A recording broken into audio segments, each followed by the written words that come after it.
Muito obrigado, Ulisses. Bom, e boa noite a todos. Bom, e antes de mais, agarrando um pouco das suas palavras, deixa-me felicitar a Praxis pela iniciativa, acho que é absolutamente meritória, e agradecer o convite, naturalmente um convite honroso, e do mesmo passo agradecer também a duas amigas minhas, duas colegas minhas, a Conceição Matos e a Paula Agapito, com quem eu tive a oportunidade de reavivar várias memórias sobre esta matéria e de facto foi aliás interessante. Bom, deixem-me dizer uma coisa.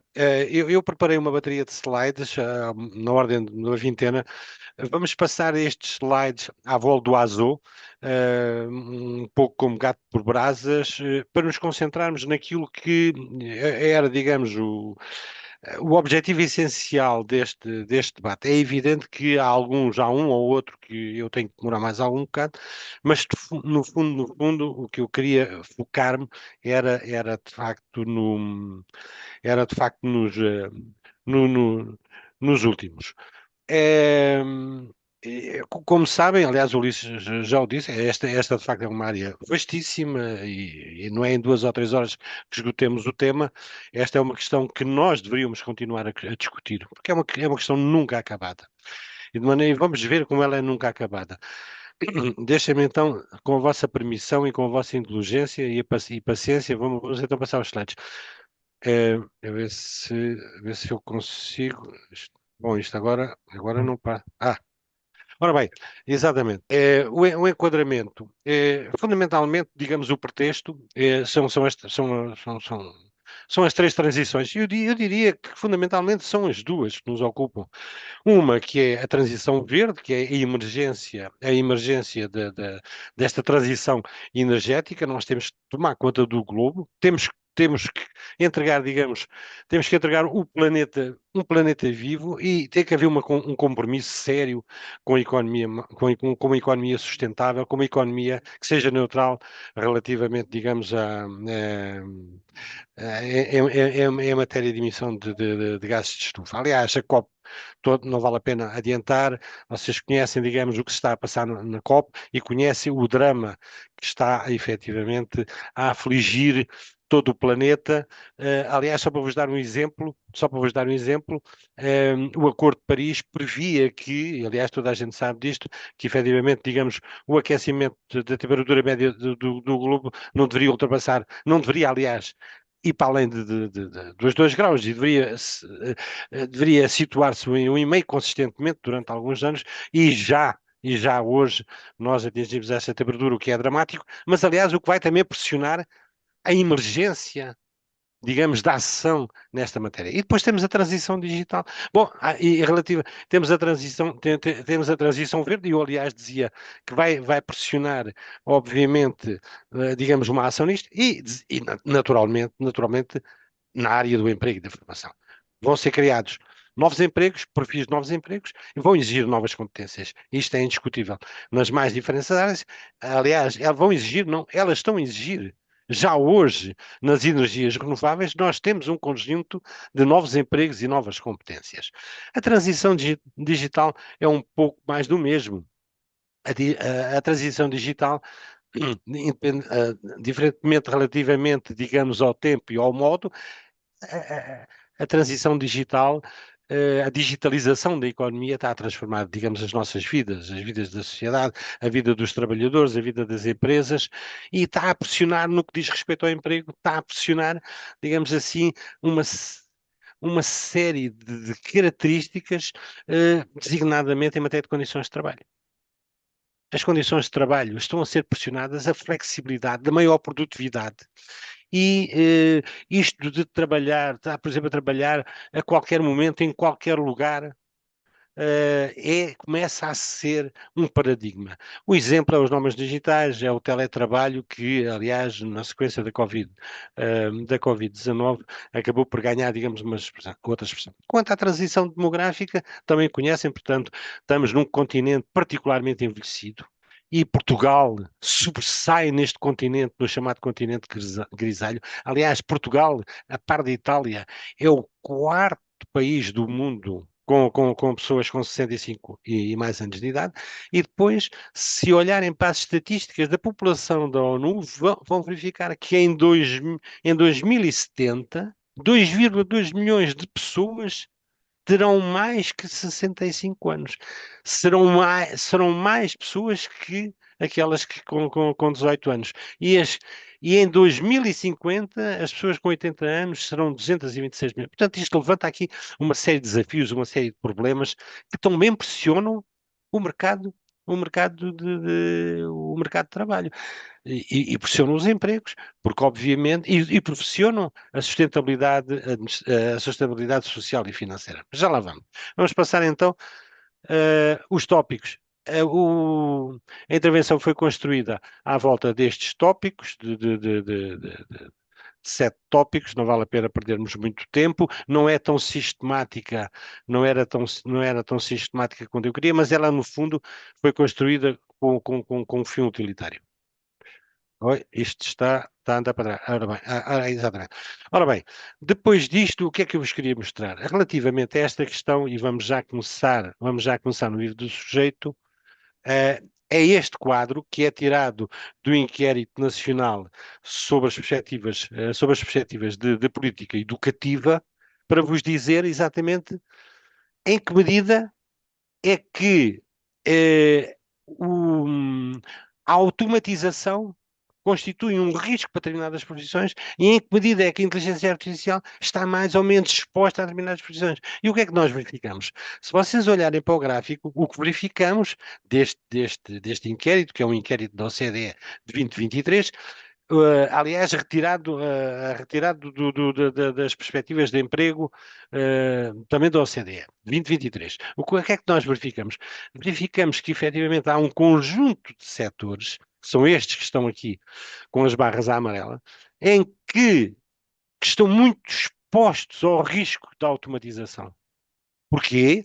Porque as tarefas nestes setores, como facilmente vocês interpretam, a construção, a extração, a agricultura, as pescas, a produção, o transporte, as reparações, a instalação e a manutenção, são muitos setores onde se fazem muitas tarefas repetitivas e rotineiras. E, portanto, é por isso é que a OCDE, relativamente a este conjunto de profissões, que é quase uma centena de profissões, chegou a esta conclusão. Estas profissões estão sujeitas a um maior risco de automatização que as outras famílias têm. E relativamente àquelas que estão expostas, curiosamente, àquelas que estão expostas a um maior risco de inteligência artificial, em que a inteligência artificial se poderá substituir, verificamos que são profissões, digamos, chamar, onde as qualificações são de caráter superior, ou são mais elevadas. São os gestores, são os administradores, são os consultores, e por conseguinte, reparem que aqui, diferentemente, é nestas profissões, e já lá vamos, é nestas profissões de maior risco ou de maior exposição à inteligência artificial. Isto é interessante porque, como vamos ver a seguir, deixa-me ver se eu consigo, quando vamos ver a seguir, este slide, que é outro tirado do mesmo inquérito, o que é que nos mostra?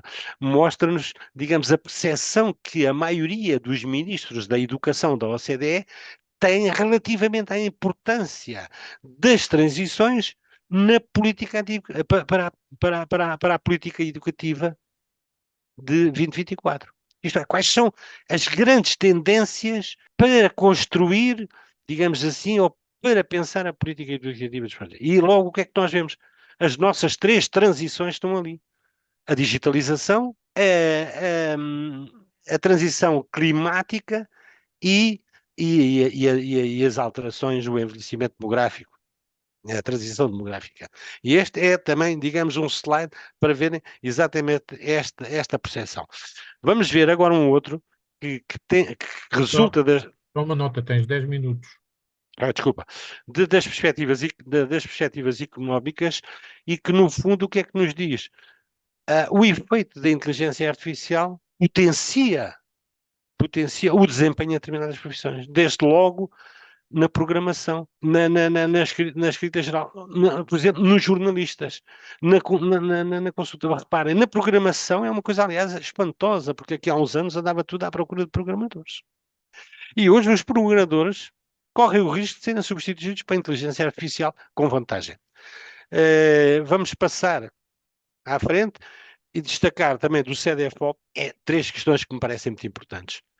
Toda a gente está de acordo que é preciso uma revolução das competências da UE, mas há aqui duas ou três questões que são sublinhadas e que me parecem importantes, que é a antecipação de tendências das competências. É importante que haja uma antecipação permanente das tendências, de tendências de competências. Que haja depois, ao mesmo lado, que haja uma articulação consistente entre a política de emprego e formação profissional e as políticas económica, social, ambiental e migratória. E, finalmente, que haja um sério compromisso político para pôr isto a andar, para que haja ação, para que efetivamente isto torne uma realidade. Infelizmente, segundo dizem alguns peritos da Refernet, como eu digo ali, são muito céticos relativamente a esta consciência que os políticos têm da antecipação de necessidades, das tendências. Bom, isto vamos passar, isto é só para curiosidade intelectual, para vocês verem, a União Europeia não cessa de fazer iniciativas, pena é que não se saiba o que é que isto tem dado. Vamos no pilar dos direitos sociais também para passar, para dizer que, afinal de contas, nós na Cimeira do Porto adotámos certos compromissos, nomeadamente a participação dos adultos, todos os anos, 60% dos adultos até 2030 e depois todos os anos e até 2030 que pelo menos 80% dos adultos tivessem competências digitais e elementares. E já lá vamos. Isto é importante reterem isto na, na, na vossa memória. O acordo de formação profissional que foi negociado em 2021, com exceção da UGT, da CGTP, tem lá tudo. Tem lá tudo. Do ponto de vista do diagnóstico, do ponto de vista da ação, tem lá tudo. O problema é que, me parece a mim, ser mais uma carta de intenções, e nomeadamente quando o confronto com aquilo que está no relatório da proposta de orçamento para 2025 relativamente a esta matéria, que, aparentemente, tanto quanto eu consegui fazer, nem sequer faz uma referência, digamos, ao acordo, mas faz uma referência relativamente a intenções de alterar uma série e é preciso estar atento a uma série de questões em matéria do Serviço Público de Emprego. E é preciso estar muito atento, chamamos a atenção. E relativamente aos centros protocolares e aos centros de gestão. É preciso estar muito atento, porque está lá na página 53, convido-os a ver, do relatório da proposta de orçamento 2025. Portanto, está lá tudo. Isto é só para ficarem com a ideia por memória futura, o que é o Sistema Nacional de Qualificações, a importância crucial das qualificações, e aqui começamos a bater no ponto. Este é um desafio que é colocado a toda a gente. A indústria 4.0, a automatização de processos de fabrico, a inteligência artificial, a realidade aumentada e virtual, a Internet of Things, a inversão da pirâmide demográfica, a economia verde, tudo isto vai promover a alteração dos processos produtivos, nos modos de prestação do trabalho, vai pressionar os mercados de trabalho que vão ser mais exigentes, vai alterar o perfil das competências requeridas e vai haver uma forte interdependência muito maior que até agora aconteceu em matéria de processo de requalificação e de aprendizagem ao longo da vida. Aliás, estou convencido que nunca, como hoje, o acesso à manutenção e à progressão do emprego dependeram tanto da capacidade de aprender e da capacidade de aprender relativamente, digamos, da qualificação e da aprendizagem ao longo da vida. Eu, quando falo em qualificação e requalificação, estou a falar fundamentalmente em up e em reskills. Estou a falar em aperfeiçoamento e reconversão. Quando estou a falar em aprendizagem ao longo da vida, estou a falar em processo de aprendizagem, seja formal, não formal, informal, inicial e contínua. Estou a falar, enfim, em tudo aquilo que é a aprendizagem. Bom, isto nós já conhecemos. Vamos lá ver, quem é mais qualificado tem mais empregabilidade. Aliás, é o que está. As pessoas com mais qualificações são as pessoas que têm a maior taxa de emprego, como nós verificamos. Portanto, ao nível dos trabalhadores, nós temos aqui aquilo que me parece a mim que deveria sublinhar, potenciar a melhoria da situação profissional, possibilita rendimentos mais elevados, melhor adaptabilidade das mudanças e ao nível das empresas, obviamente, aliás, como o Ulisses tinha dito, potenciar a melhoria, as qualificações, a melhoria da relação entre qualificações, produtividade, inovação, adaptabilidade e competitividade. Agora vamos começar a entrar. Isto é tirado do CRL, do CRL 2023, e é para vocês verem como é que a formação profissional é tratada pela negociação coletiva. E no total de 300 convenções, 299 publicadas em 2023, apenas 31% falam da formação profissional. Apenas 31% têm normas sobre a formação profissional. E com exceção de 2020, do ano 2020, que deve ser devido à questão de Covid, a verdade é que a oscilação é muito semelhante. Portanto, apenas uma minoria das convenções, 31%, trata desta matéria. E vamos ver como é que trata. Ora bem, e como é que trata? A partir de 2020 começaram as 40 horas, como vocês, a obrigatoriedade de fazerem 40 horas. Ora, reparem, em 2020 fizeram 41, em 2021 fizeram 41, mas depois começaram, já fizeram 31, em 2023 fizeram 23 horas. Nem as 40 horas respeitaram. E, portanto, qual foi fundamentalmente o dia da formação? O dia da formação é higiene e segurança no local de trabalho. E depois aqui, quando se diz relevância da formação para a progressão do trabalhador, eu já vos vou explicar o que é que isto explica. Porque os números enganam. A relevância para a formação, já agora, da produção do trabalhador é considerar-se. Não há um alinhamento entre o aumento da qualificação e a progressão na carreira. Não há. O que há é uma eventual consideração, etc, etc, etc, etc. Não há, nem relativamente em termos salariais. É, de facto, muito difícil e, portanto, há aqui, digamos, nem sequer eu quero dizer com isto que não há um verdadeiro incentivo à formação e à qualificação. Aliás, este relatório diz isto. Apenas das empresas que responderam ao inquérito, que é o inquérito do GEP, apenas 16,4% das empresas que responderam promoveram ações de formação profissional. Uma minoria. Abrangeram 1.200.000 trabalhadores. Estamos a falar de 1.200.000 trabalhadores. 37,6%. E as diferenças setoriais com maior ou menor porcentagem de formação estão aqui. Aqueles que fazem mais formação são a eletricidade, a captação e as atividades financeiras, e, portanto, estão aqui as percentagens das empresas que participaram nisto, e depois ela é residual, a formação é residual nestes setores, no alojamento, restaurações similares, atividades imobiliárias, etc, etc, etc, absolutamente residual. Portanto, isto é o panorama que nós temos, e agora as considerações, se me permitem, para acabar, o Ulisses já está a olhar para mim, isto é fundamentalmente aquilo que se tem vindo a fazer a espaços, que é sensibilizar as famílias, sensibilizar a sociedade, sensibilizar os jovens, sensibilizar as empresas para isto. E isto deve continuar a ser feito. A formação profissional tem que ser entendida como uma primeira escolha. Não pode ser o carro vassoura da aprendizagem ao longo da vida. Tem que ser uma primeira escolha. Temos que levar os jovens à primeira escolha. Nós temos, aliás, nós temos cursos de dupla certificação que permitem ter o acesso a uma profissão e o acesso à universidade. Aliás, quando era presidente do Instituto, ouvi pessoas de Belas Artes a dizer que foi a primeira vez que tiveram acesso a determinados materiais que foram no Instituto de Emprego e Formação Profissional. E, portanto, é preciso desmistificar esta coisa de a formação profissional ser o parente pobre da educação, ser o parente pobre da aprendizagem ao longo da vida. Ora bem, e para finalizar, meus caros amigos, deixem-me então dizer-vos isto. Para mim, é importante que finalmente haja uma lei quadra da formação profissional que inclua a regulamentação da formação à distância. Aliás, uma lei quadra da formação profissional que comece pelos princípios, na organização e vá até ao financiamento. E trate dos intervenientes, trate dos formadores, trate das empresas, trate dos formandos, trate de tudo. Uma formação a exemplo do que há na Lei de Bases da Educação.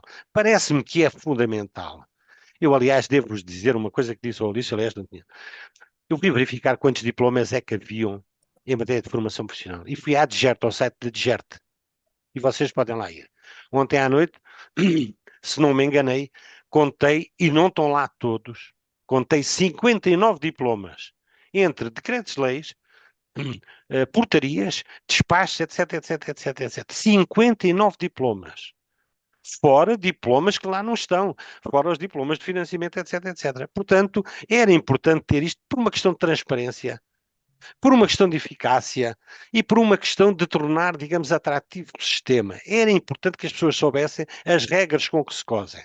Depois, há aqui uma questão que é uma questão fundamental, que é revisitar os artigos 130 e 134 do Código de Trabalho, que aparentemente foram negociados pelos parceiros sociais e foram revertidos e foram vertidos, tal qual assim, mas o que 130, há uma obrigatoriedade aparente das empresas proporcionarem 40 horas anuais de formação aos trabalhadores. Mas como vimos atrás, ela é meramente aparente. E a quantos trabalhadores? A 10%. E como é que nós chegamos a 60%? Agora pergunto eu, como é que nós chegamos a 60% da meta da Cimeira Social do Porto? Quando é que lá chegamos? Como? Com 10%? Com 31% de empresas a fazerem, com 16,4% de empresas a fazerem formação? Quando é que lá chegamos? Quando é que fazemos os 60%?